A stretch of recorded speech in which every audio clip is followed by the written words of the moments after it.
This is the Guiding Voice podcast series, the Guiding Voice for a Better Future. Friends, I'm your host Navin Samala, just a fellow professional and a passionate learner on a mission to make the world a better place to live.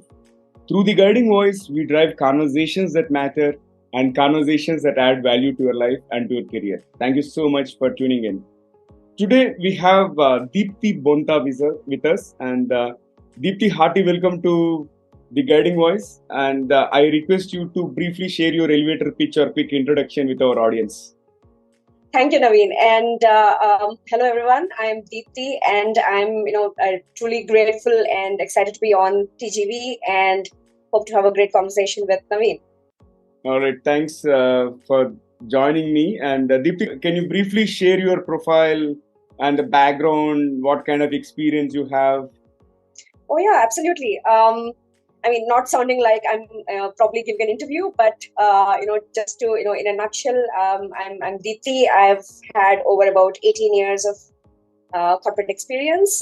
I started honestly as a technical support associate with Converges. I'm not sure how many have heard Converges. So that was a great start. Sort of gave me a fundamental balance to improve my communication and how to deal with customers, etc. Then I moved to Honeywell. I was there for about 10 years. I've done several things, call it project management, risk and compliance, operations, etc. Moved on to Accenture, done a little bit of consulting, and then onwards to to improve my profile, sort of to Deloitte and Grant Thornton. And at the moment, I am with Standard Chartered Bank and gaining a completely different experience in terms of what second line of defense is. And to our audience, if it's going over the head, in the risk terminology, there are about three sorts of profiles. So in the terminology, I'm with the second line of defense and again overseeing operational risk. So that's me in a nutshell. Over to you, Naveen. Wow. Such a diversified experience, and looks like you have worked with some major organizations, Deepthi. And in these 18 years of career, what are the top three things that have attributed to your success, which you may regard as success mantra? Oh, wow. I think there are probably too many to quote, but what I would probably do is pick top few jewels, if I call it that. I think first and foremost is, in the 18 years, obviously, or for that matter, for any professional, won't be a bed of roses. It's going to be, ups and downs. And it's pretty much similar for me. But what that has helped is to, shape me into a better professional, a better individual overall. And then both probably from a professional scenario and then apply to also some of my personal, space. But that said, I think the top three, if I have to say, I think number one would be resilience. Sheer determination, never give up, no matter what the circumstances are. And the circumstances would be adverse. It's not going to be smooth. I think number two would be, communication. Be, communicate as much as you can. Be open about it. And I think last but not the least, flexible. Never say no to any opportunity because, as you said, I've had diverse experiences. And if only I would have said no, then probably I would have lost on some of the really good ones. So yeah, I think flexibility is something I would look up to. So resilience, communication, and flexibility. Awesome. And with that, let's move to the core of today's topic. I think we wanted to discuss more about this leadership and how we can get inspired from others and also how we can inspire others. So on that note, I would like to ask you the first question from this perspective. What is leadership in your opinion, is Deepthi? Again, I think it's a very broad spectrum of things to say, right? Leadership could be mean A to you or versus B to me. But in a overall holistic sense, I think for me, I won't confine it to a specific theory or a persona. Everyone has diverse personalities and experiences. To me, I think it's a culmination of it's a culmination of several things. Say empathy, call it being a good listener. Say be humble. I think all of this put together is what shaped me. I would not probably say a better leader, but at least as a better professional. Okay. So being humble. Okay. And now let's talk about your role models, like people that inspired you through their leadership traits. Do you want to name anyone? Yeah, sure. I think, again, there are just one too many to quote who made me to what I am, right?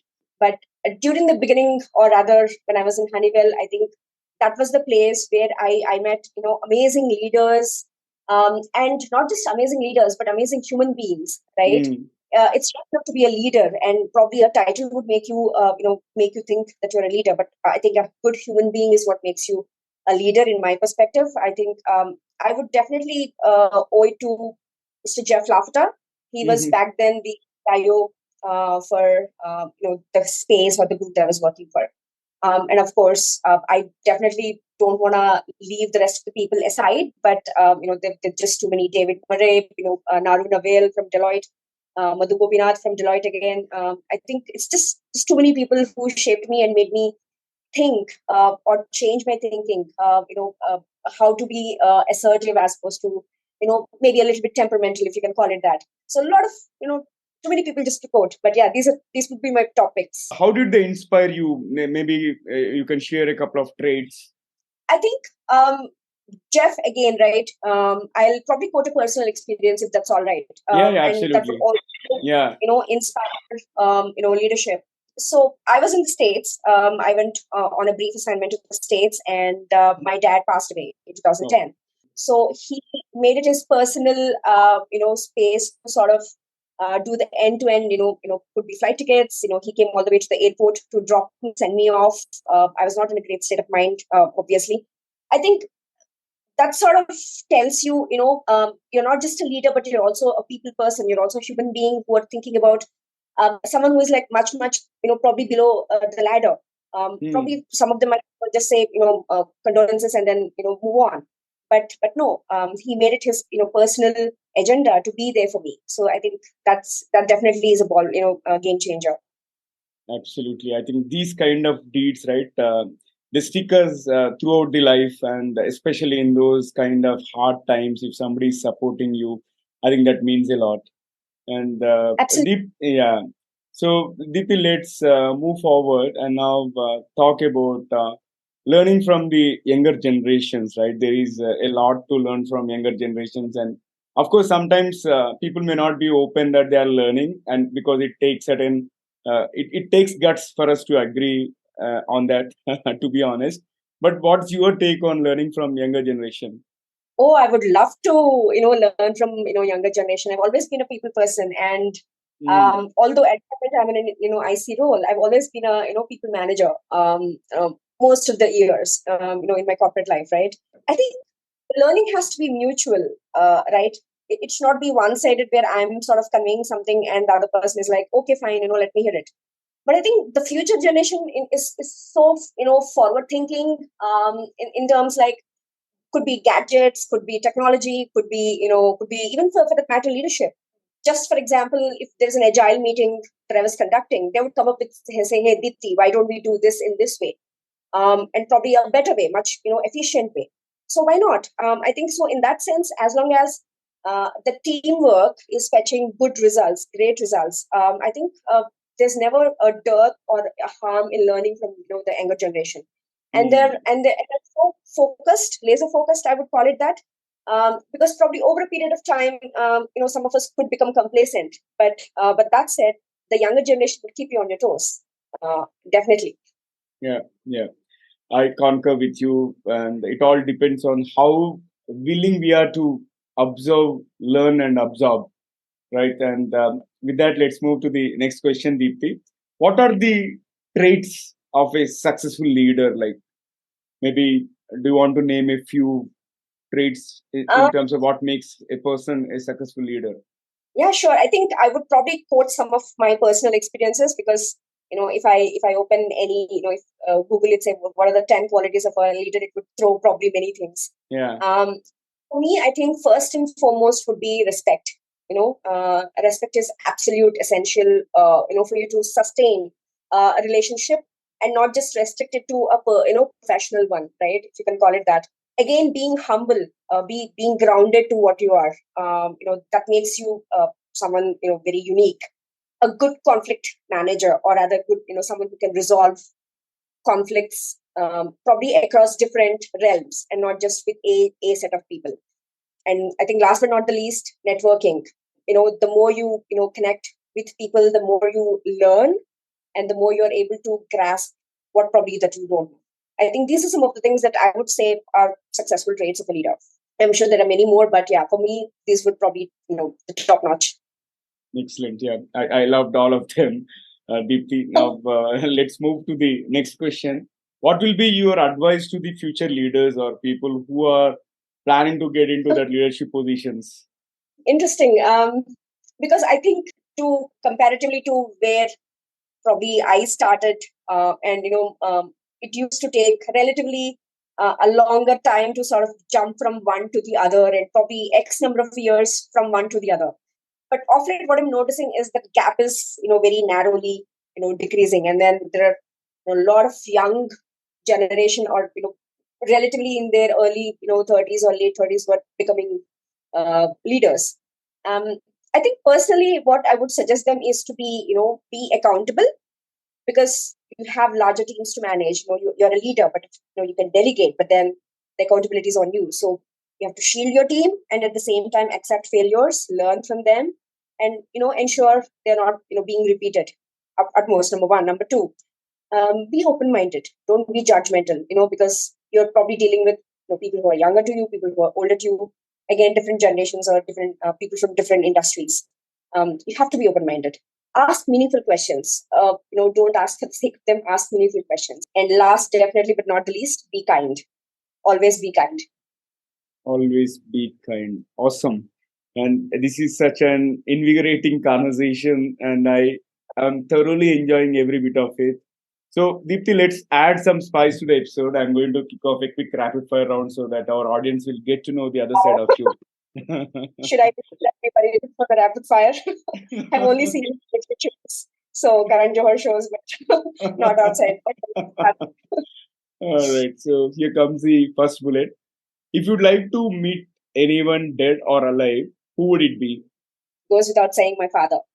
I'm sorry to hear that. And Hands down, my father. Yeah, we'll move to the next one. If your biopic has to be made, what will be the theme and the title? Okay, never settle. I'm not sure if it's already taken, but never settle. Never settle. Okay. And can you describe yourself in just one word? Effervescent. Effervescent. Awesome. And what is the weirdest thing that you have ever eaten so far? Oh boy. So I'm a Brahmin by birth, but I do have eggs. So this one time I was in the States and I was in the cafeteria and I said, "Hey, can you get me a vegetarian burger?" I'm not sure if he got the order right, but by the time I took my first bite, it was pork.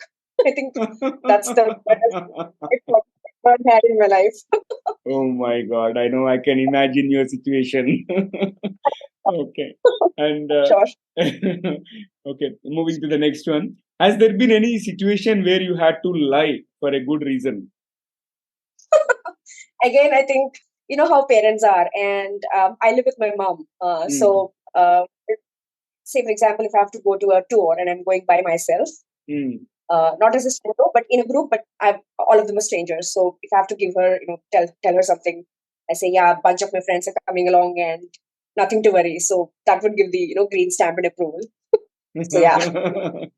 Fair enough. And with that, let me fire the last bullet. What will be one electronic gadget that you like to see or invent yourself, Deepthi? Find my car. My car. Find my car. Okay, interesting. All right, so that was great rapid fire. And with that, let's flip back to the mainstream. And here comes my next one, Deepthi. What will be your one piece of advice to those aspiring to make big in their careers or lives? Again, I think, just taking from my personal experience and, with those I've seen them struggling. Never give up, no matter the circumstances. Never. I think the attitude that you carry throughout matters a lot in, pulling you back. You know what they say, right? When the going gets tough, the tough get going. So Yeah. never give up. I'm sure there's always, light at the end of the tunnel. You may not feel it at the moment, but there's always light at the end of the tunnel. I think when opportunities knock, grab them with both hands, because opportunities don't always knock. I've seen, several recessions and, several org changes and, a lot of, management changes, etc. So through the tenure, what kept me going was whatever opportunity came across my way, never say no. So that will sort of help you keep going. Never know, right? And try and fail. It's okay to try and fail, but do try. I think these would be some of the, probably pieces of advice I would offer to someone who is aspiring. Great. Wonderful. And that was such a lovely conversation, Deepthi. And how has been your experience being hosted on the Guiding Voice platform? Again, I think, as I said, it's my first podcast, so this will always be a very memorable experience for me. And thank you so much for giving me a chance to sort of express my views. And of course, goes without saying, I would always be grateful for Deepika to introduce me to this platform. And I hope we have the conversation keep going in the future as well. And maybe not on leadership, maybe on something else, but I would always love to, be here and offer my 2 cents. But thank you so much, Naveen. I really appreciate this. Yeah. Pleasure is mine. And on that note, I would also like to express my gratitude to Deepika Trehan, once again, the founder of Corporate Diva, who has been introducing numerous women leaders across the globe. And thank you once again, Deepika. All right. And thank you so much, Deepthi, for taking time and being part of the show. It's really amazing to have this conversation, and I loved every bit of it. Thank you once again. Thank you, likewise. And once again, thank you, everyone, to those who are listening to this. Thank you, Naveen. Thank you once again. All right. So, pleasure to host you. And folks, that was our episode with Deepthi. And before we move into the trivia section, here is a request to you. Please subscribe to us in case if you haven't done already. Also, if you have loved the conversation and found the episode useful, request you to share with at least 3 of your friends or colleagues who can benefit from the Guiding Voice. Thanks in advance. Now, let's hop into the trivia segment.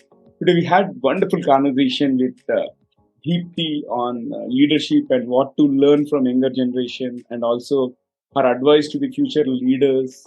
I thought I would talk about a few leadership styles. So there are countless models on leadership styles, but Goleman's 6 styles theory is a pretty popular one and has been thoroughly researched. In Goleman's model, each leadership style is defined by a self-explanatory statement and is rooted in the concept of emotional intelligence. And here comes the first one, which is coercive or commanding, where the leadership style is do as I say. And number 2 is pace setting, do as I do right now. Number 3 is authoritative leadership style, just come with me. Number 4 is affiliative leadership style, wherein people come first. And number 5 is democratic leadership style, wherein this leader is trying to take the consensus and ask, what do you think? And the 6th one is coaching style, which says try it and see. And likewise, if you have come across any other leadership style, please share the details with me. If you are watching this on YouTube, feel free to leave a comment, or if you have found this episode on social media, leave a comment wherever you found the episode. That's all for today. Thank you so much for tuning in, guys. And do not forget to share your topic recommendations and guest speaker suggestions through social media, or email me at theguidingvoiceforyou@gmail.com. I'm your host, Naveen Samala, just a fellow professional and a passionate learner on a mission to make the world a better place to live through conversations that matter and conversations that add value to your life and to your career. Until next time, bye-bye. Signing off for now. See you all in the next episode with another amazing guest.